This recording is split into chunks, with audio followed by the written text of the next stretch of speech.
అడిగి వేడుకొంచున్నాను నా పరమ తండ్రి.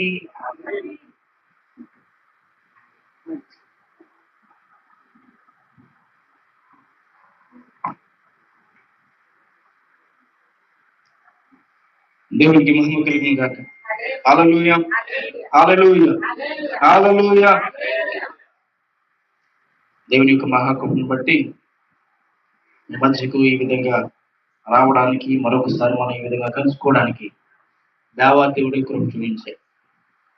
దేవుని కృపలేందే మనం ముందుకు వెళ్ళము. ఈరోజు చాలా మంది గెంతులేస్తూ ఉంటారు, నేను ఏమన్నా చేయగలను, నేను అది చేయగలను, ఇది చేయగలను.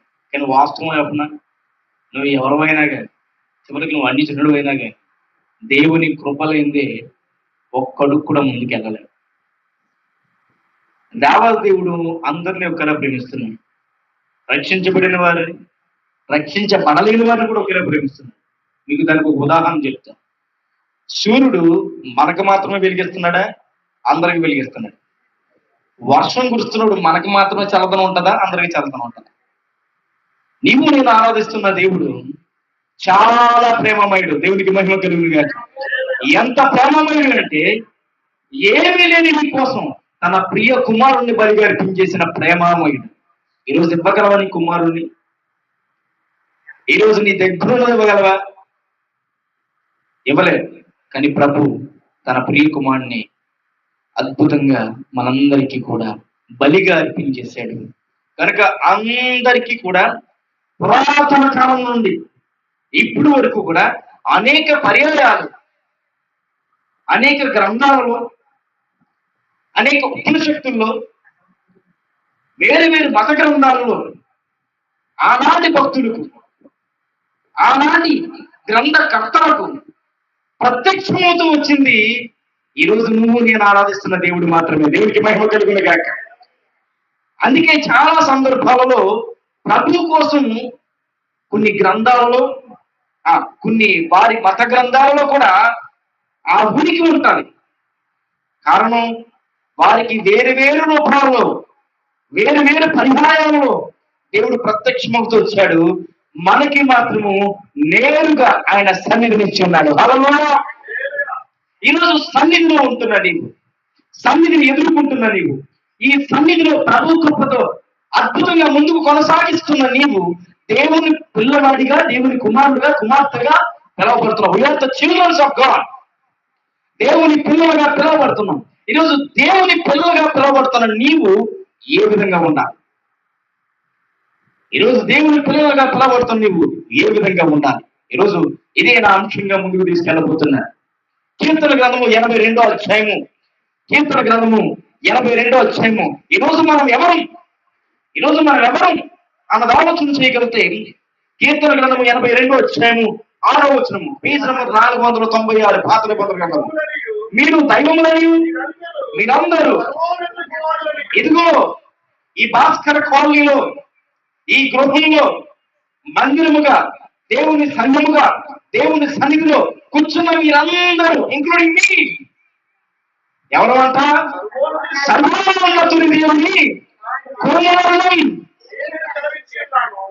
చెప్పండి, నేను దేవుని కుమారుని. చెప్పండి, నేను దేవుని కుమారును, నేను దేవుని కుమార్తెను. మనమందరం ఎవరి కుమారును? సర్వోన్నతుని. సర్వాన్ని సృజించి, నోటి మాటతో సృష్టిని సృజించిన సర్వోత్తరాన్ని, సకల ప్రాణులకు జీవం పోసిన ఏకైక దేవుడు, సృష్టికర్త అయిన దేవుని కుమారులము. దేవునికి మహిమ కలుగును గాక. మీరందరూ సర్వోన్నతుని కుమారులు. ఎవరు సెలవిస్తున్నాడు? సృష్టికర్త సెలవిస్తున్నాడు. అందుకే we have to boldly say this, we are the children of God. ధైర్యంగా చెప్పాలందుకే నేను దేవుని బిడ్డను. ఈ మాట చెప్తున్నప్పుడు నీకు శోధన, శ్రమ కలిగించాలని ఎదురు చూస్తున్నా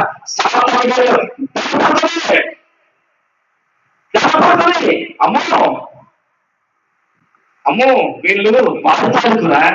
మీరు గమనించండి, సడన్ గా ఒక కారులో నుంచి ఒకడు దిగి బండి మీద వెళ్తున్నవాడితో గొడవ పెట్టుకున్నాడు. ఆ బండి మీద ఉన్నవాడు చాలా బలంగా పుష్టిగా ఉన్నాడు, మంచి ఎత్తుగా ఉన్నాడు. వాడితో ముగ్గురు వచ్చినారు.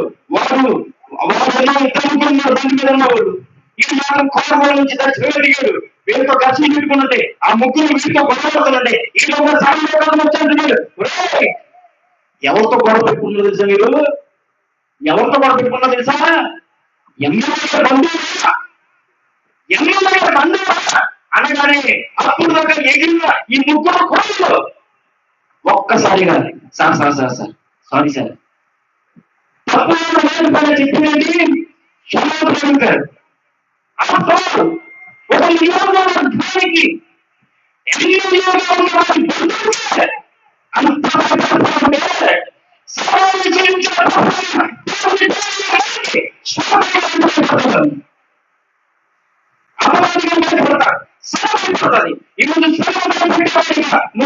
అంటే దేవుని కుమారుడు లక్ష్మణుడు ఉండాలి నేను దేవుని కుమారుడు దేవుని కుమార్తెను అని చెప్పుకున్న ప్రభు లక్షణాలు ఉండాలి ఏమిటో లక్షణాలు ప్రభు కుమారుడు అని తెలియపరిచే లక్షణాలు ఏంటి ఈరోజు బయట మనం చూద్దాం బయట నుంచి చూద్దాం కొలసీకి రాసిన పత్రిక 4వ అధ్యాయం 16వ వచనం కొత్త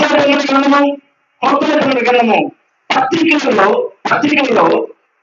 ఫిలిప్పీకి రాసిన పత్రిక తర్వాత ఉండేది కొలసీకి రాసిన పత్రిక పేజ్ నంబర్ 154 పేజ్ నంబర్ 154 కొలసీకి రాసిన పత్రిక 4వ అధ్యాయం 12వ వచనం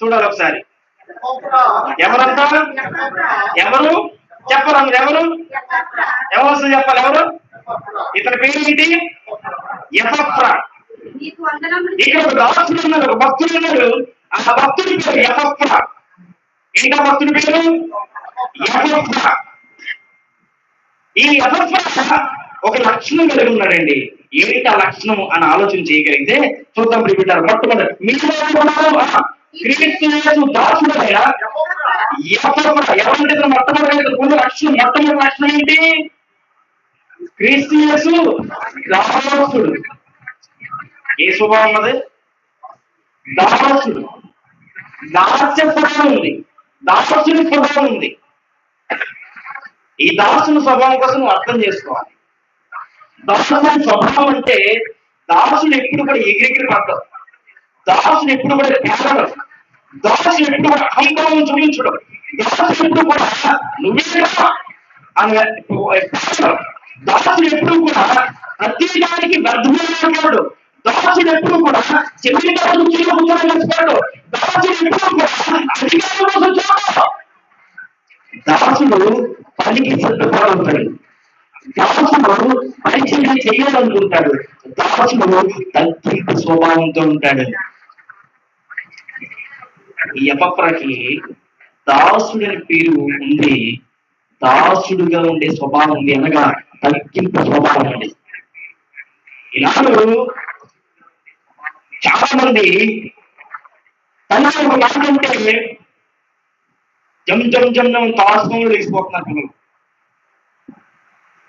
తండ్రి ఒక కేటేస్తే మాకు తెలుసులే అంటే మరి నువ్వు సరిగ్గా నడలేనప్పుడు నీకు నడక నేర్పించినప్పుడు అప్పుడు అనలేదు ఈ మాట నాకు సైకిల్ నేర్పించినా నాకు సైకిల్ నేర్పించినా అన్నప్పుడు అప్పుడు అనలేదు ఈ మాట నాకు వచ్చి సైకిల్ నేర్చుకోవడం ఈరోజు జ్ఞాపకం పెట్టుకో ఈరోజు ఇంత వయసు వచ్చింది కదా ఇంత వయసు వచ్చిన వరకు నిన్ను పెంచారు ఆ ఒక్కటి చాలు నువ్వు తగ్గింపు స్వభావంతో ఉండడానికి చాలా మంది నాకు చాలా మంది పరిచయస్తులు ఉంటారు వాళ్ళు అంటారు మా నాన్న నాకేం చేయలేదండి మా నాన్న నాకేం చేయలేదు వచ్చి నువ్వు పుట్టినప్పుడు ఇది కష్టం డబ్బులు అంత అనుకుని ఒక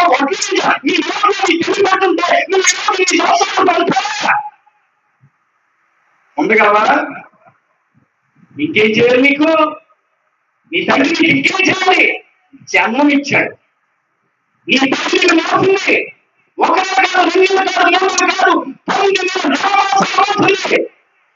ఒక విషయం స్పష్టంగా తెలియపరుస్తాను మీకు మళ్ళీ అనుకోకండి ఎవరు వస్తున్నారు ఈ పట్టణ ఒక 2 కేజీలు కట్టి ఒక గంట ఇవ్వమంటే ఉండగలమేమో, ఒక 2 గంటలు ఇవ్వమంటే ఉండగలమేమో, రోజంతా ఉండమంటే. మా పనులు వెయిట్ లిఫ్టింగ్ చేస్తూ ఉంటాడు, 190 కేజీలు 150 కేజీలు వెయిట్ లిఫ్టింగ్ చేస్తూ ఉంటాడు. సెకండ్స్ లో చూపించాలి, అంతేనా? జడ్జెస్ కి పోల్ చేసుకొని సెకండ్స్ లో చూపించాలి. అంటే జడ్జికి తెలుసు అక్కడ న్యాయం, జడ్జెస్ తెలుసు ఎక్కువసేపు అది పూర్తి చేసుకుని ఉండలేదు. ఆ పర్టికులర్ లో వాళ్ళు మార్క్స్ చేస్తారు, కొన్ని సెకండ్స్ లో జడ్జిమెంట్ వచ్చేస్తాం. నువ్వు ఒక రోజు పట్ట కట్టుకుని నువ్వు బాత్రూమ్ వస్తుందా బాత్రూమ్ వస్తుందా, టాయిలెట్ పోసుకోవడానికి వెళ్తావు, ఎలా ఉంటది? స్నానం చేయాలనిపిస్తుంది. ఈ బరువు పోసుకొని ఆ బకెట్ ని మొయ్యగలవా? ఆ బకెట్ లో ఉన్న జగ్గును తీసుకొని నీళ్ళు వేరేసుకోగలవా? ఒక్క రోజుకి ఒక్క రోజుకి అటువంటిది అంత బరువు 9 అవుతుంది పని.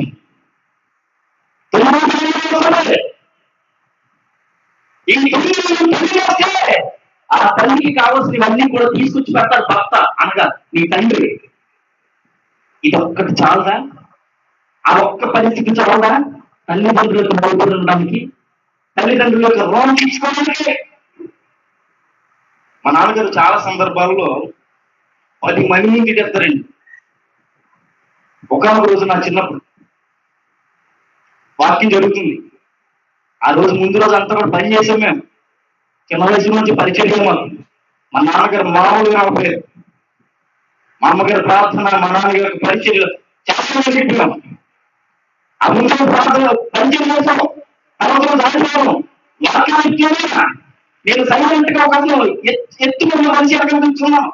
ఎందుకంటే పాలంలో పడుతున్నప్పుడు నిద్ర వచ్చేస్తుంది నాకు. ఇంకా వాక్యం చెప్తే నిద్ర వచ్చేద్దాని విషయం నాకు తెలిసి ఎత్తుకున్న ఒక అతను అక్కడ కూర్చున్నాను. నేను కూర్చొని వాక్యం ప్రారంభం చేస్తూ ఉంటుంటే జాగ్రత్తగా నిద్రపోతున్నాను నేను, ఎవరికి కనబడకుండా. కానీ స్క్రీన్ మీద వాక్యం చెప్తున్నాను, కనబడిపోయాను. ఏం చేశారు తెలుసా? ఫోన్లే రాత్రంతా ప్రయాసపడ్డాడు కదా, పడుకోనిలే అని వదిలేసారు అనుకున్నారా? వదిలేస్తే మా నాన్నగారు ఎందుకో తెలియదు. అదే నుంచి బండి తాళాలు ఉంటే వాక్యం చెప్తున్న మధ్యలో ఇంత మంది అవుతుందిగా ఆ బండి తాళాలు ఎలా వెళ్ళి కరెక్ట్ వచ్చి ఇక్కడ అయింది ఈసరి అని ఇలా ఎలా ఉంటా చెప్పండి. ఒళ్ళు చచ్చిపోదు, అప్పుడు వెళ్ళిపోతే వెళ్ళిపోతా ఇంతే. అప్పుడు నేను రాత్రంతా మంత్రం చేస్తున్నాను అని అన్నాను అనుకో, దేవుడు నన్నే చేస్తాడు. అంత కడగడిగా పెరిగిన బట్టి ఈరోజు ఏ స్థితిలో ఉన్నాం.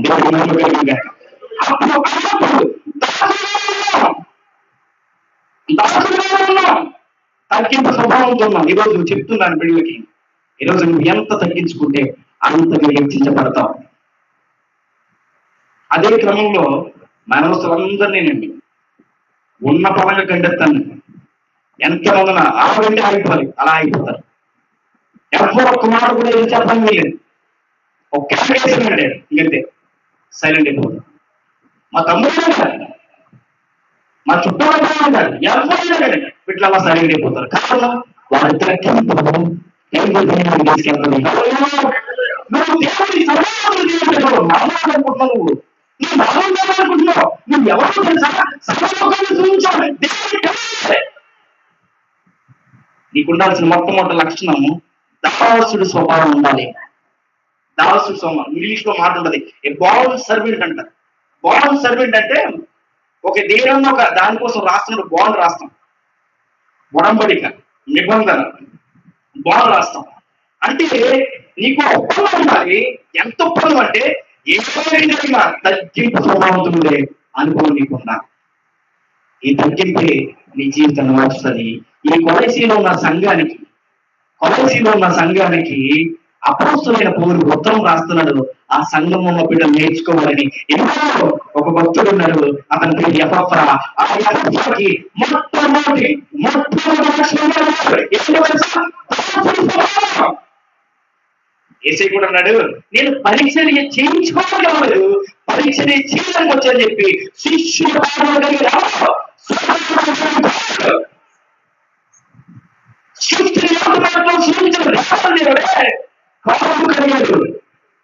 ఈరోజు ఎందుకు మనకంత అహంభావం? ఎందుకు మనకంత ఎవరు ఏదో మాట్లాడారని, ఎవరు ఏదో అన్నారని? ఈరోజు దేవుడి బిడ్డగా, దేవుడి పిల్లలుగా ఉంటాను. నీ పిల్లలు ఏమన్నా ఎవరేమన్నా కానీ నేను ఒక విషయం చెప్తాను. చాలా మంది నన్ను రకరకాలుగా మాట్లాడుతూ ఉంటే వాళ్ళందరికీ నేను ఒకటే సమాధానం చెప్పేవాడు. ఏమనుకున్నాను తెలుసా? నా కబుర్తే వాళ్ళకి సమాధానంగా మారాలి, నా సక్సెస్ వాళ్ళకి సమాధానంగా మారాలి. ఏమైనా దేవుడిగా చెప్తాను, దేవుని మహాత్ముడు బట్టి successful person in the name of Jesus. నేను విచారంగా ఉన్నాను కానీ బాధితుడిగా లేను. ఈరోజు నీ అభివృద్ధి ఎదుటికి సమాధానం చెప్పాలి. కనుక మొట్టమొదటి లక్షణం దాసుడి స్వభావం కలిగి ఉండాలి. రెండవ వచ్చినట్లయితే చూద్దాం, అదే కొలస్సీయులకు రాసిన పత్రిక 12వ కంటిన్యూషన్ చదువుదాం. మీకు వందనాలు చెబుతున్నాడు, సంపూర్ణులను ప్రతి విషయంలో దేవుని చిత్తం గురించి సంపూర్ణత నిశ్చయత గలవారుగా నిలకడగా ఉండాలని ఎల్లప్పుడూ మీ కొరకు తన ప్రార్థనలో రెండవది ఎపఫ్రాకున్న లక్షణం ఏంటి తెలుసా? ప్రార్థనలో పోరాడే లక్షణం. ప్రార్థనలో పోరాడే లక్షణం. అసలు నీకు ప్రార్థనే కరువైపోయింది. మొదలున్న ప్రార్థన ఇప్పుడు ఉందా? లేదు. మనలో చాలా మంది ప్రార్థనలు తగ్గిపోయాం. మీ అంతరాత్మ తెలుసు. ఒకప్పుడు మొదట్లో తెల్లవారుజామున మోకాళ్ళు వేస్తే గంటన్నర నీకు తెలిసేది కాదు. ప్రార్థనలో నలిగిపోయేది, ప్రార్థనలో పోరాడాలి. కానీ ఈరోజు ఉందా ప్రార్థన? ఇతడు ప్రార్థనలో పోరాడుతున్నాడంట. 1వ దశలోనికి రాసిన పత్రిక 5వ అధ్యాయం 15వ వచనం కింద వచనం మనం చూసినట్లయితే చూడండి ప్రియబిడ్డలారా, అక్కడ భక్తులు మాట్లాడుతున్నమాట. 15వ అధ్యాయము ప్రార్థన చేయండి. ఎలా చేయాలంట? ఎలా చేయాలి ప్రార్థన? ప్రార్థనలో పోరాటం అంటే ఏంటో తెలుసా? ఎడతెగక ప్రార్థన చేయాలి. ఎడతెగక, అది ప్రార్థనలో పోరాటం అంటే. ప్రార్థన చేసుకుని కత్తులు కడడం పెట్టుకుని ఇలా నోర్మల్ కాదు. ప్రార్థనలో పోరాటం అంటే ఎడతెగక ప్రార్థన చేయడం. ఏం చేయాలంట? ఎడతెగక ప్రార్థన చేయాలంట. ఇంకా అంటున్నాడు, అదే కొలస్సీయులకు రాసిన పత్రిక 4వ అధ్యాయము 2వ వచనం మనం చూసినట్లయితే చదువుతాం. కొలస్సీయులకు రాసిన పత్రిక 4వ అధ్యాయం 2వ వచనం. ఇప్పుడు ఎలా ఉండాలి? ఒకటి ఎడతెగగా ప్రార్థన చేయాలి. రెండోది నిలకడ ఉందని అసలు ప్రార్థన. కొంతమంది ప్రార్థన ఎలా ఉంటుంది తెలుసా? కొంతమంది ప్రార్థన పని ఉంటుంది. వీళ్ళకి పని ఉంటే సడన్ గానే ఆ పనికి వెళ్ళిపోవాలి కాబట్టి ఇలా మొక్కలు తీసేసి ప్రభు స్తోత్రం వెళ్ళిపోతున్నాను పర్యటన సాక్షి. మళ్ళీ అనిపిస్తూ ఉంటుంది, అయ్యో వెంటనే లేచిపోయినా అని చెప్పి మళ్ళీ ఇంకోసారి. ఏ ప్రార్థన ఇది? నిలకడని ప్రార్థన. నీ పనుల్లో తెలిసినప్పుడు, ముందుగా తెలిసినప్పుడు ముందుగా అన్ని చక్కబెట్టుకుని ప్రార్థనలో కూర్చోతానేమో. నిలకడలేని ప్రార్థన. ఈ రోజు చేసుకుంటే రేపు చేసుకోవు, రేపు చేసుకుంటే ఎల్లుండి ఏమో దైవేచ్ఛ అంటావు. నిలకడత్వం ఉండాలి, ప్రార్థన ఉండాలి. కన్సిస్టెన్సీ, ఇంగ్లీష్లో కన్సిస్టెన్సీ అంట. నిలకడ ఉండాలి. యవనస్తులందరికీ కూడా మా నాన్నగారు నేర్పించిన క్రమం మా యవనస్తులకి సండే స్కూల్ టైం నుంచి నేర్పించాను. ఏంటో తెలుసా? ఉదయకాలమే లెగిసి మీతో చాలా పర్యాలు పంచుకున్న విషయాన్ని. ఉదయకాలం లెగిసి ప్రార్థన చేసుకున్న తర్వాత ఫ్రెష్ అయ్యి బైబిల్ చదివి ప్రార్థన చేసుకున్న తర్వాత కానీ ఏమి తిన్నాం, ప్రార్థన చేసుకున్న కానీ ఏమి తిన్నాం. అది నిలకడత్వం ఉండాలి. నిలకడ ప్రార్థనలో ఈరోజు ప్రార్థనలో నిలకడ లేకుండా పోతుంది. ప్రార్థన లేకుండా యేసుక్రీస్తు ప్రభు వారు భూమి మీద సంచారం చేస్తున్నప్పుడు ఈ ప్రార్థన కోసం ఒక అద్భుతమైన ఉపమానం చెప్పాడు. ఈ రోజు మనం శ్రమలో ప్రయాణం చేస్తున్నాం, ఈ భూమిలో ప్రయాణం చేస్తున్నాం, సమాధానం అవుతుందంటే అసలు నీకు ప్రార్థనలో నిలకడుందా? ఎంతగా ప్రార్థన చేస్తున్నావా? ఇది దేవుడు అడుగుతున్నాడు. మరి ఎలా చేయాలి ప్రార్థన? ఎలా చేయాలి ప్రార్థన?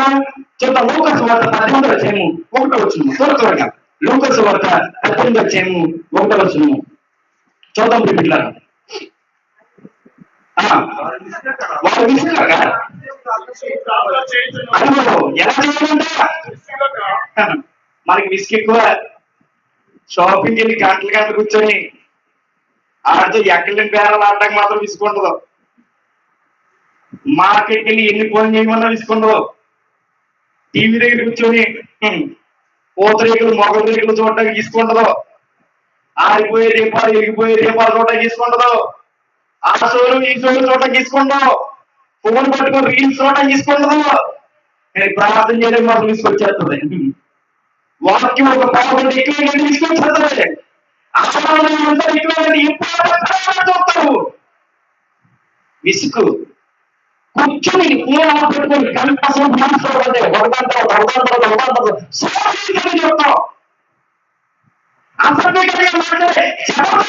చెప్తావు. విసుకుంటది నీకు, విసుకుంటదు.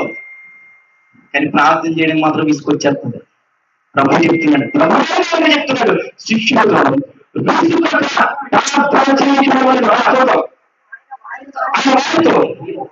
ఈ ఉపమానం చెప్పాను. ఏంటి ఉపమానం? దేవుడికి భయపడకయు, మనుషులను లక్ష్య పెట్టకయు. ఇంకొక పట్టణం ఉంది. ఆ పట్టణంలో ఒక అన్యాయస్తుడు చేస్తున్నాడు. ఎవరంటున్నాడు? అన్యాయస్తుడు. న్యాయం చేస్తున్నాడు కాదు, అన్యాయం చేస్తాడు. ఇది ఒక పట్టణానికి అధికారి. ఈ అధికారి అన్యాయం జరిగించే అధికారి. ఈ అన్యాయం జరిగించే అధికారి దగ్గర కంట ఒక ఆమె తన సమస్యను మోసుకుని వెళ్తున్నాడు. చూడవా? అన్ని కోల్పోయినవి వచ్చి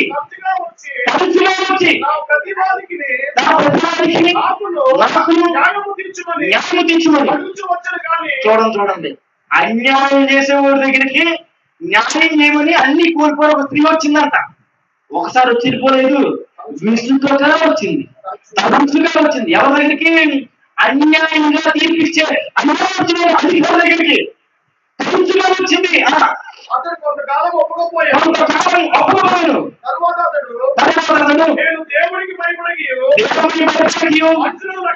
మనుషులకు రక్ష పెట్టకయు కనుక ఆమె మాటి మాటికి వచ్చి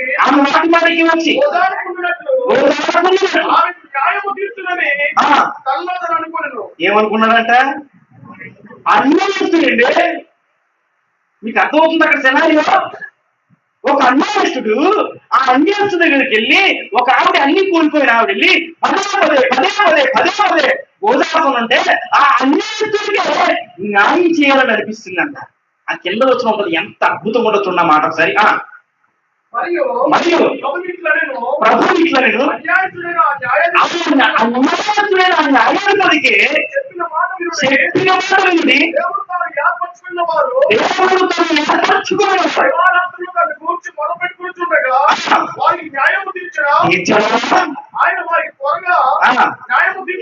ఆయన వారికి త్వరగా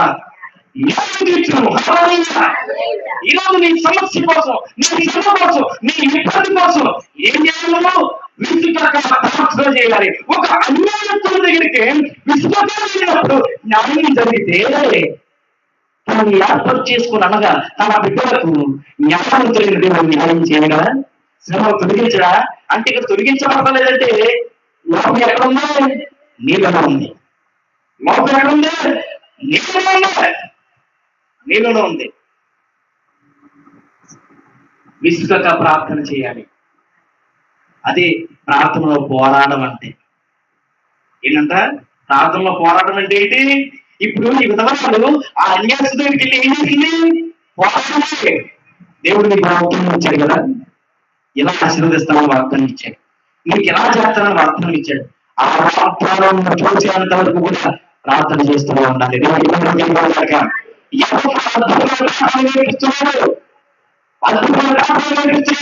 ఇంకా చెప్తారు చూసినట్లయితే ఇంకా ప్రార్థన చేస్తారు, ప్రార్థనలో పాల్గొనండి.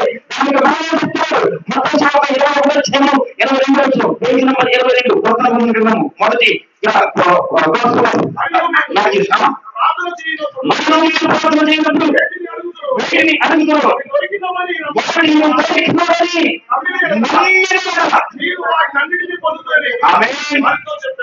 నువ్వు ఏదైతే అడుగుతున్నావో, నువ్వు ఒకటి కోల్పోయావు కదా, అది నువ్వు అడుగుతున్నావు కదా, అది నీకు వచ్చేసిందని ప్రార్థన చేయి.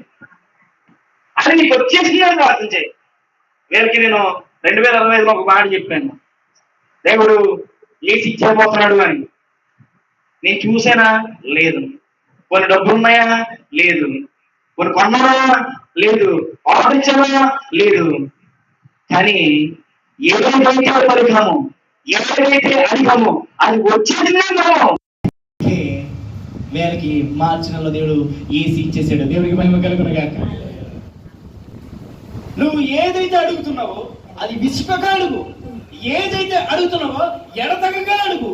ఏదైతే ప్రార్థనలో మొరపెడుతున్నావో నిలకడగా ప్రార్థన చేయి. ఏదైతే అడుగుతున్నావో అది పొంది ఉన్నామని ప్రార్థన చేయి. అది ప్రార్థనలో పోరాటం అంటే. అది ప్రార్థనలో పోరాటం అంటే. ప్రార్థనలో పోరాటం అంటే జరగని కార్యము జరిగిందని నమ్మి ప్రార్థన చేయాలి. సమస్య ఉందా? అది తొలగిపోయిందని నమ్మి ప్రార్థన చేయి. విసుగగా ప్రార్థన చేయి. ప్రభా నువ్వు ఇచ్చేసావు నాయన, ప్రభా నువ్వు ఇచ్చేసావు ప్రభా, ప్రభా నా ప్రార్థన మార్చేసావు ప్రభా, ప్రభా నాకు ఉద్యోగం ఇచ్చేసావు ప్రభా, ప్రభా నా అప్పులు ఇచ్చేసావు ప్రభా, ప్రభా నాకు ఇల్లు ఇచ్చేసావు ప్రభా, ప్రభా నా కుటుంబాన్ని మార్చే ప్రభా, ప్రభా నా కుటుంబం అంతా దేవుని సన్నిధిలో ఉంచేలా చేసావు ప్రభా, నేను నమ్మేస్తున్నాను ప్రభా, నువ్వు ఇచ్చేసావు, నాకేంటి ప్రభా భయం. ఇలా మాటలు చెప్తా ఉంటే సాతానుడికి మంట రగిలిపోతా ఉంటది, అంతే కదా. సాతానుడికి మండిపోతూ ఉంటది. ఏటా ఈవిడికి ఇన్ని ఇబ్బందులు పెడుతుంది, ఎలా మాట్లాడుతుందండి, పిచ్చొచ్చి పిచ్చోడిపోతున్నాడు. పిచ్చొచ్చి పిచ్చోడిపోయి ఇంక దీంతో పని లేదు బాబోయ్, నా వల్ల కాదు బాబోయ్, నేను పోతాను బాబోయ్ అని పారిపోతాడండి. సాతానుడి పిచ్చ నువ్వు పిచ్చోడి కింద పిచ్చిదాని కింద అయిపోతున్నావు. పిచ్చోడి కింద పిచ్చిదాని కింద అయిపోతున్నావు. నువ్వు ఏంట్ల కోసం పోరాడుతున్నావు తెలుసా? లోకపు స్నేహాల కోసం పోరాడుతున్నావు. ఏంట్ల కోసం పోరాడుతున్నావు తెలుసా? లోకపు ధనం కోసం పోరాడుతున్నావు, లోకపు ప్రేమ కోసం పోరాడుతున్నావు. కానీ ప్రభు ఈ రోజు ఈ రాత్రి ఇదో మాట్లాడుతున్నాడు, నువ్వు ప్రార్థనలో పోరాడితే అద్భుతాలు చూస్తావు. ఇంకో మాట చెప్పరా, నువ్వే ఒక అద్భుతంగా మారిపోతావు. దేవుడికి మహిమ కలుగును గాక. You will be a miracle to the world. ప్రపంచానికి ఒక అద్భుతంగా మారిపోతావు నువ్వు. ఈరోజు ప్రార్థనలో పోరాడి. ప్రార్థనలో పోరాటం అంటే ఎడతెక్క ప్రార్థన చేయడం. ప్రార్థనలో పోరాటం అంటే నిలకడగా ప్రార్థన చేయడం. ప్రార్థనలో పోరాటం అంటే విసుగగా ప్రార్థన చేయడం. ప్రార్థనలో పోరాటం అంటే పొంది ఉన్నామని నమ్మి ప్రార్థన చేయడం. ఎఫ్రా ప్రార్థనలో పోరాడుతున్నాడంట. ఈ రెండో లక్షణం కలిగి ఉండాలి మనం. ఈ రెండో లక్షణము కలిగి ఉండాలి. మూడో లక్షణం చెప్పి నేను వాక్యాన్ని ముగిస్తాను త్వరగా. చూద్దాం. కొలసీలకు రాసిన పత్రిక 4వ అధ్యాయము 12వ వచనం మేము కంటిన్యూషన్ చూద్దాం. కొలసీలకు రాసిన పత్రిక 4వ అధ్యాయము 12వ వచనం, 13వ వచనం చదివింది డైరెక్ట్ గా. ఇతడు మీ కొరకును లవొదికయ వారి కొరకును బహు ప్రయాసపడుచున్నాడని. ఏం చేస్తున్నాడంటే ఇతను ప్రయాసపడుతు. ఎవరి కోసం? వేరే సంఘస్థుల కోసం. ఎవరి కోసం? తన సంఘ బిడ్డల కోసం. ఎవరి కోసం? ఇతరుల కోసం ప్రయాసపడుతున్నాడంట. ఈరోజు అడుగుతున్నాను ప్రభు పేరట, నీకుందా ప్రయాస? నాకు ఎవరైనా ఒక యవనస్తుడు నశించిపోతూ కనబడుతున్నాడు అనుకోండి, మంట రగిలిపోతున్నా, నలిగిపోతాను. ఆ రోజు రాత్రి అంతా నాకు చాలా డిస్టర్బ్ అయిపోతాను. నా ప్రయాస ఏంటో తెలుసా? నశించిపోతున్నాం అని ప్రభుత్వం క్యాచ్. నలిగిపోతాను నేను. చాలా సందర్భాలు ట్రైన్లో వెళ్తున్నప్పుడు, నేను ట్రావెల్ చేస్తున్నప్పుడు నాకు ఆ పక్క వ్యక్తితో మాట్లాడమని ప్రేరణ వచ్చేస్తూ ఉంటారు. మాట్లాడు మాట్లాడు మాట్లాడు, సువార్త ప్రకటించు, సువార్త ప్రకటించు, సువార్త ప్రకటించు. లోపల ఒక వార్ఫేర్ రన్ అవుతుంటది. ప్రభా ఎలా ప్రభా, చాలా కష్టంగా ఉంది ఇక్కడ, పరిస్థితి అనుకూలిస్తా లేదంటే లోపల ఒక రకమైన వార్ఫేర్ రన్ అయిపోతూ ఉంటది. ఆ టైంలో నేను కనుక అది ఫుల్ఫిల్ చేయకపోతే చాలా బాధపడతాను. నా ప్రయాస ఆత్మ రక్షించాలి, నా ప్రయాస ఇతరులని బాగు చేయాలి. ఈరోజు ప్రభు పేట అడుగుతున్నాను, ఈరోజు నీ ప్రయాస దేనికోసం ఉంది? దేనికోసం ఉంది నీ ప్రయాస? ఈ లోక విషయాల కోసం నీ ప్రయాస పడుతున్నావా? ఈ లోకం ఏమాత్రం నీకు బాగుంది? ఈ లోకం ఏమాత్రం నీకు ధన్యతనివ్వదు. దేవుని జనాంగమా, ఈరోజు ప్రభు నీతో మాట్లాడుతున్నాడు. ఎఫ్రాలో కలిగి ఉన్న 3 ప్రాముఖ్యమైన లక్షణాలు. మొట్టమొదటిగా దాసుడి స్వభావం కలిగి ఉన్నాడు. రెండవదిగా ప్రార్థనలో పోరాడే ఆలోచన కలిగి ఉన్నాడు. మూడవదిగా ప్రయాసం ఉంది, తనకి ప్రయాసం ఉంది. ఈరోజు రేపు వచ్చే నెలలో ఏప్రిల్లో మా నాన్నగారి సేవకు వచ్చిన ఆ నెలని పురస్కరించుకొని నా బ్రతుకు వెలుగునిచ్చాడని, నా బ్రతుకులు మార్చిన ప్రభుకి ఆయన ప్రేమను చాటాలని ప్రతి సంవత్సరం 100 మంది కుష్ఠరోగులకు బట్టలు పంపిణీ రేపు ఏప్రిల్ 3వ తారీఖున జరగబోతుంది. కన్నుల పండుగ మా చీడిలో జరిగే అద్భుతమైన పండుగ. అదే అద్భుతమైన పండుగ. చీడికి మొత్తం కూడా ఒక వండర్లో ఉంటుంది. అది అనేక ఫ్లెక్స్లు కడతాం, అధికారులు వస్తారు. ఎవరిని చూపించడానికి ఈ ప్రయాస? ఎవరు చూపించడానికి ఈ ప్రయాస? మా బ్రతుకులో వెలిగించిన ప్రభువైన రక్షకుడైన యేసును చూపించడానికి ఈ ప్రయాస. ఈరోజు ఎవరిని చూపించడానికి నువ్వు ప్రయాసపడుతున్నావు? కొంతమంది ఎవరొస్తారు, అమ్మాయిలు ఉంటే చాలు అక్కడ షో చేయడానికి ప్రయాసపడిపోతూ ఉంటారు. నేను ఆఫీస్లో ఉంటున్నప్పుడు, లేకపోతే మా కొలీగ్స్తో బయటకు వెళ్తున్నప్పుడు, లేకపోతే మా కాలేజెస్లో వీడు పక్కోడు మీరు జోకేస్తాడు. ఎందుకు చెప్పనా? పక్కన అమ్మాయిని ఇంప్రెస్ చేయడానికి ప్రయాస. అలాంటి వాళ్ళు చూసినప్పుడు వెంటనే చెప్పు తీసి మొక్కలు కొట్టి చెప్తాను, దేనికోసం ఈ ప్రయాస? ఆడి మీద జోకేస్తావు, పక్కన ఉన్న అమ్మాయి నమ్ముతుంది, నవ్వేస్తుంది. నీకేమవుతుందిరా? ఆ పిల్లలు నవ్వే ఆ పళ్ళు నుంచి సొల్లు కనపడుతుంది తప్ప కానీ ఏమన్నా ముచ్చారు ఏమైనా కనపడతాయి నీ ముఖానికి? మాట్లాడితే తప్పులు వస్తాయి. అది నీకు అంత అందంగా ఉంటుందా? ఏమొస్తుంది అందులో? భవిష్యత్తును పాడు చేసుకుంటున్నారు చాలామంది యవ్వనస్తులు. ఇప్పుడు అర్థం కాదు. ఒక్కనొక రోజు వచ్చినప్పుడు ఎక్కడ ఉద్యోగం లేక, ఎక్కడ బ్రతుకు తెరువు లేక, నేను అనుకునేవాడిని పెద్ద ఏముంది. నాకు చిన్నప్పుడు అనిపిస్తూ ఉండేది. నేను 6th క్లాస్ 7th క్లాస్ చదువుతున్నప్పుడు అప్పుడే ఇంగ్లీష్లో మాట్లాడేవాడిని.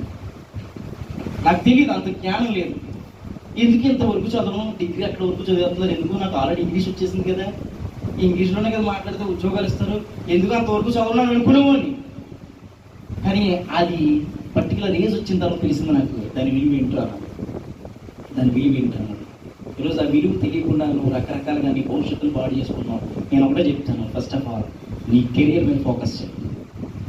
నీ కెరియర్ మీద దృష్టించు, నీ భవిష్యత్తు మీద దృష్టించు, నీ తల్లిదండ్రులను సన్మానించు, నీ పెద్దలను గౌరవించు. ఏదో రోజు నీ తప్పు లేకపోయినా గౌరవించు. వాళ్ళదే తప్ప ఆయన గౌరవించు, వాళ్ళదే పొరపాట ఆయన మాటపడు. నష్టమే లేదు. నీ ఒళ్ళే సిల్లెడిపోదు, నీ ఒళ్ళే సిల్లెడిపోదు. ఒక ప్రేమికుడు ఇలా మాట్లాడుతున్నాడు. ఏంటంటే తన ప్రియురాలు కోపంతో తన ఫ్రెండ్స్ ముందు ఇష్టానుసారం చేసిందంట. పోరా ఎదవా, మాటిపాడికి నా దగ్గర డబ్బులు అడుగుతావు, సిగ్గులేదా, నిన్ను ఎలా ప్రేమించాడురా అని చెప్పి కోపడిపోయి అనేసిందంట. అనేస్తే వాళ్ళ ఫ్రెండ్స్ అంటున్నారంట, ఏంట్రా ఇలా నచ్చింది అలా అంటుందంటే, మీరంటే చాలా ప్రేమరా, కోపంలో అలా అంటుంది. ఇదంట వీడి కవరింగ్ చూడండి, నేనంటే చాలా ప్రేమరా, కోపంలోనే అలా అంటారు. ఇంటికి వచ్చాడు, అలా మంది ఇంత లేట్ అయితే ఎలాగా? టైం చూసావా?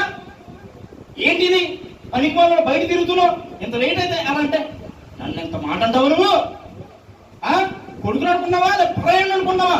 నేను ఇంట్లో ఉన్న పోతాను అంటాడు ఈ పనికి మళ్ళీ. వేసి తిడితేనేమో సపోర్టా? నిన్ను ఇన్ని మాసాలు నిన్ను పెంచి నిన్ను మోసి నిన్ను కన్న ఈ తల్లి ఒక మాట అంటే తట్టుకోలేవు. ఇంట్లో ఉన్న గ్యాస్ బండ్ 14 కేజీలు ఉంటుంది. ఒక తీసి పక్కనటువంటి పెట్టడు, ఇది 50 కేజీలు ఉంటుంది, ఎత్తేసుకుంటాడు. ఎవరో ప్రియురాల్ని 14 కేజీలు గ్యాస్ బండ్ తీసి పక్కనటువంటి అన్ని పనులు నాకు చెప్పేస్తుంటాడు. ఈ 10 మంది ఎత్తేసుకుంటాడు. 50 కేజీలు 60 కేజీలు ఉంటుంది, అని బరువు అనిపించదు. ఈరోజు భవిష్యత్తును పాడు చేసుకున్న జాగ్రత్త. నీ ప్రయాస దేనికోసం వెళ్తున్నావు? ఈరోజు ప్రభు మాట్లాడుతున్నాడు. God is talking to you directly. ఈరోజు ప్రయాస దేనికోసం?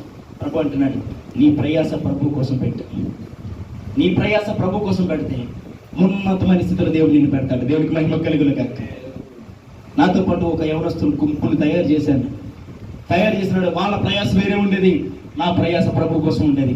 వాళ్ళ ప్రయాస లోకానుసారంగా ఉండేది, నా ప్రయాస నా దేవుని కోసం, పరిచర్య కోసం ఉండేది. అయితే ఒకనొక రోజున క్లాష్ వచ్చింది. వాళ్ళ ప్రయాసకి నా ప్రయాసకి వ్యత్యాసం కుదరలేదు. దెబ్బతో నన్ను ఒంటరిని చేసి వీళ్ళందరూ కూడా ఒక గుంపుగా ప్రయాణం అయ్యారు. ప్రయాణం అన్నారు, ఇదిగో మా కొత్త musician team, this is my new musical team అని పెట్టి ఆ పోస్ట్ నాకే పంపించి నేను కుళ్ళుకునేలా, నేను ఏడ్చేలా చేశారు. అప్పుడు ఆ టైంలో ప్రభువా, వారి ప్రయాస ఏదైతే నా ప్రయాస ఏంటో మీకు తెలుసు అని దేవుడికి ప్రార్థన చేశాను. నా ప్రయాసను మార్చుకోలేదు, నా డెస్టినీ మార్చుకోలేదు. అప్పుడు దేవుడికి ప్రార్థన చేస్తుండగా కరెక్ట్గా 3 నెలల్లో దేవుడు అద్భుతంగా ఇండోనేషియా ప్రాంతం నుంచి నాకు వీసా పంపించాడు. ఆ మ్యూజిషియన్ టీమ్ చాలా చెదరైపోయింది. ఇప్పుడు కూడా ఎవరికి అడ్రస్ లేదు, నాకు అడ్రస్ ఉంది. దేవుడు నాకు ఘనత ఇచ్చాడు. 7 సార్లు ఎవరు ఊహించిన విధంగా అతి చిన్న వయసులోనే విదేశాలు వెళ్ళి వాక్యం బోధించి తీసుకొచ్చాడు నా ప్రభు. చాలా మంది నేర్చుకోవడానికి వెళ్తే, నేను నేర్చుకోవడానికి వెళ్ళినప్పుడు వాళ్ళ మన్నను పొందిన నా ప్రభు మార్చితే, మళ్ళీ ఎక్కడైతే నేర్చుకున్నాను వాళ్ళ క్లాసెస్ లో 30 సంవత్సరాలు, 40 సంవత్సరాలు, 50 సంవత్సరాలు ఉన్న పెద్దోళ్ళతో సమానంగా వాక్యాన్ని బోధించడానికి నాకు పిలుపునిచ్చాడు. 7 సార్లు వెళ్ళాను. దేవుడు మళ్ళీ ఇదే సంవత్సరంలో మే నెలలో Malaysia, Thailand, Bangkok, Pattaya conference లో, పాస్టర్స్ కాన్ఫరెన్స్ లో మాట్లాడడానికి ప్రభు నన్ను తీసుకెళ్తున్నాడు. ప్రభు నీ స్థితిగతులు మార్చాలంటే నీ ప్రయాస లోకం మీద కాదు, ప్రభు మీద పెట్టు. అది ఎవరిష్టమైనా, పెద్దలైనా, ఎవరైనప్పటికీ, no matter who ever you are, నువ్వు ఎవరైనప్పటికీ, ఎటువంటి వారైనప్పటికీ ఈరోజు ప్రభు నీతో మాట్లాడుతున్నాడు. ఎఫ్రా ఒక అద్భుతమైన లక్షణం కలిగి ఉన్నాడు. తన ప్రయాస ఆ సంఘం కోసం ఉంది, తన ప్రయాస ప్రభు సాక్ష్యం కోసం ఉంది. ఈరోజు నీ ప్రయాస దేనికోసం ఉంది? ఎఫ్రాలో 3 లక్షణాలు కలిగి ఉన్నాయి. ఎఫ్రా దాసుడి స్వభావం కలిగి ఉన్నాడు. ఎఫ్రా ప్రార్థనలో పోరాడుతున్నాడు. ఈరోజు నువ్వు ప్రార్థనలో పోరాడు. నువ్వు ఏదైతే అడుగుతున్నావో దేవుడికి నీ కాళ్ళ దగ్గర తీసి పెడతాడు. నీ కాళ్ళ దగ్గర పెడతాడు దేవుడు. నువ్వు నమ్మంతే, ప్రభా నాకు ఇది కావాలి, నువ్వు ఇచ్చావని నమ్ముతున్నావు. ఎందుకంటే నేను నీ బిడ్డని, నాకు కాకపోతే ఎవరికి ఇస్తావు నువ్వు అని నువ్వు ఈ విధంగా దేవుడికి ప్రార్థన చేయగలిగితే మురిసిపోతాడు. అవునా కదా? చిన్నపిల్లలు, ఇప్పుడు జానుబాబు ఉన్నాడు. జానుబాబు ఉండి, డాడీ, ఆ డాడీతో వెళ్ళి అంటున్నాడు, డాడీ నీ ఫోన్ ఈ డాడీ నాకు అంటే, ఎరా ఫోన్ ఏంటి డాడీ, నీ ఫోన్ నాది కాదా, నువ్వు నా ఓడివి కాదా, నేను నీ ఓడిని కాదా, నీవన్నీ నాయి కాదా, ఈ డాడీ నాకు ఆ ఫోన్ కూడా నాదే అని అంటే, ఈ బాబు మురిసిపోడా.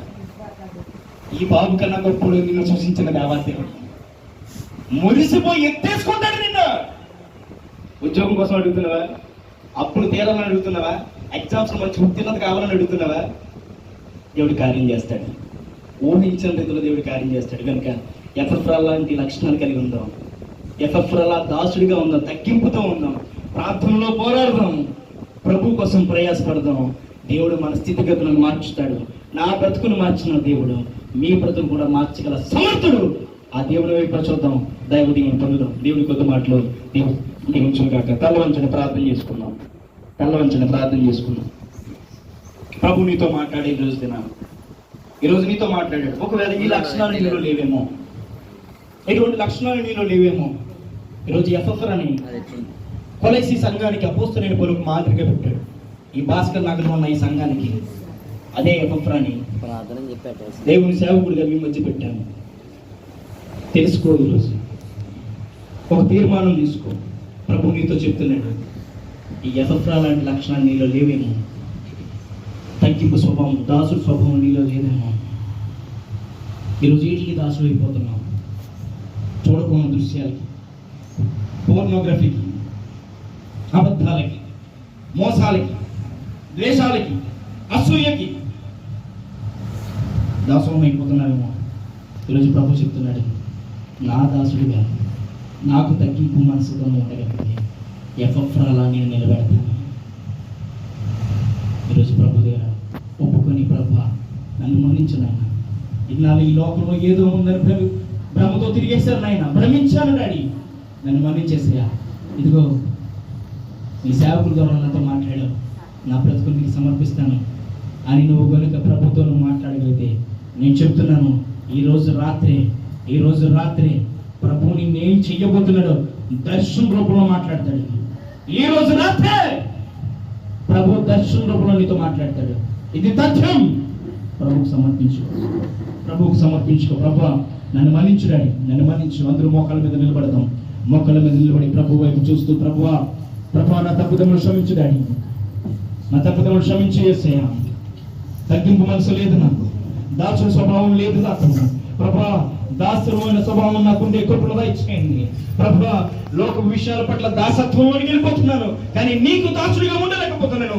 నన్ను మన్నించు డాడీ అని ప్రభు దగ్గర పాదాల ముందు ఈరోజు నువ్వు గోజాడగలిగితే, ప్రభుకు నువ్వు సమర్పించుకోగలిగితే, oh what a wonderful God you have. ఆయన క్షమించగల సిద్ధ మనసు గలవాడు, క్షమించడానికి సిద్ధమైన మనసు కలిగిన దేవుడు ఉన్నాడు ఈ రోజు. ఆ దేవుడు అంటున్నాడు, నేను క్షమిస్తానమ్మా, నువ్వు నాకు కావాలి, నీకోసమే నా శరీరాన్ని నలగొట్టుకున్నాను, నీకోసమే నేను మరణించాను, నీకోసమే తిరిగి లేచి దినము నా చేతులు చాచుతున్నాను. నా కుమారుడా, ఐ నీడ్ యు. నువ్వు నాకు కావాలి. నీ కుటుంబానికి అక్కర్లేదేమో, నువ్వు నాకు కావాలి. Still I love you. నువ్వు నాకు కావాలి. ఎఫ్రా లాంటి లక్షణాలు నువ్వు కలుగుండు అని ప్రభువే నీతో చెప్తున్నాడు. నిజం చెప్తున్నాను దేవుని సేవకుడిగా, పరిశుద్ధాత్మ ప్రేరేపణతో చెప్తున్నాను. నువ్వు నిజంగా ఎఫ్రా లాగా నువ్వు తీర్మానం తీసుకోగలిగితే, your life will be like never before. నువ్వు ఎన్నడూ ఊహించిన రీతిలో నీ జీవితం మారిపోతుంది. ఎన్నడూ ఊహించిన రీతిలో నీ బ్రతుకు మారిపోతుంది. ప్రభుకు సమర్పించుకో. ప్రభా దాసుడుగా ఉంటాను నాయన, ప్రార్థనలో పోరాడతాను నాయన, నీ పరిచర్య కోసం, నీ పని కోసం ప్రయాసపడతాను డాడీ. విసుకగా ప్రార్థన చేస్తాను, నిలకడగా ప్రార్థన చేస్తాను, ఎడతెగగా ప్రార్థన చేస్తాను, మెలకు కలిగి ప్రార్థన చేస్తాను, నువ్వు ఇచ్చావని నమ్మి ప్రార్థన చేస్తాను. ఈ విధంగా ప్రార్థనలో పోరాడతానని ఒక తీర్మానం తీసుకో. ప్రభు మాతో మాట్లాడిన తండ్రి, మీకు వందనాలు నాయన. నిజమే నాయన, మేము ఆ లక్షణాలు కోల్పోతున్నాం. నీ బిడ్డలము, సర్వోన్నతుడు దేవుని కుమారులు అయిన మేము ఆ లక్షణాలు కోల్పోతున్నాం డాడీ. దయతో మన్నించండి, దయతో క్షమించండి యేసయ్యా. ఈ రాత్రికాల సమయంలో తండ్రి దేవా, నీ పాదాల ముందుకు వచ్చి ఉన్నాం. మా బిడ్డలు నీ పాదాల ముందుకు వచ్చి ఉన్నారు నాయన. వారి తప్పుదమ్ములు దయతో క్షమించి ప్రభు వాళ్ళని దర్శించి వాళ్ళ బ్రతుకులను స్థిరపరుస్తున్న దేవా మీకు వందనాలు. మాతో మాట్లాడి ప్రభు మీకు వందనాలు. ఈ విన్న వర్తమానము మా అందరి హృదయాల్లో ముద్రింపబడి లేచినా పడుకున్నా ప్రతి రోజు కూడా నేను ఎఫ్రాలాగే ఉంటాను, నేను ఎఫ్రాలాగే జీవిస్తాను, నేను ఎఫ్రాలా ప్రభు కోసం ప్రయాసపడతాను, ఎఫ్రాలా నా సమస్య కోసం, నా కుటుంబం కోసం, నా సంఘం కోసం, నా బంధువుల కోసం, నశించిపోతున్న వారి కోసం ప్రార్థనలో పోరాడతాను అని ఇదే నాందిని కలిగి నువ్వు కొనసాగాలని ప్రభు చెప్తున్నాడు. ప్రభా ఇదే విధంగా మేము ఉండడానికి కృపను దయచేయండి. మా హృదయం ఈ వాక్యాన్ని ముద్రపరచుకున్న దేవా మీకు వందనాలు. మాతో మాట్లాడి ప్రభు మీకు వందనాలు. బలపరిచి స్థిరపరిచి విన్న వర్తమానం విని విడిచిపెట్టేవారిగా కాకుండా విని అనుసరించే కృపను మాకు దయచేయమని మా ప్రభువు రక్షకుడు యేసు నామం పేరిట అడిగి వేడుకుంటున్నాము తండ్రి. ఆమేన్. అందరికీ వందనాలు. ఈ వారంలో ప్రభు మీకు ఏమైనా మేలు చేసినట్లయితే సాక్ష్యం చెప్పాల్సిందిగా కోరుతున్నాను.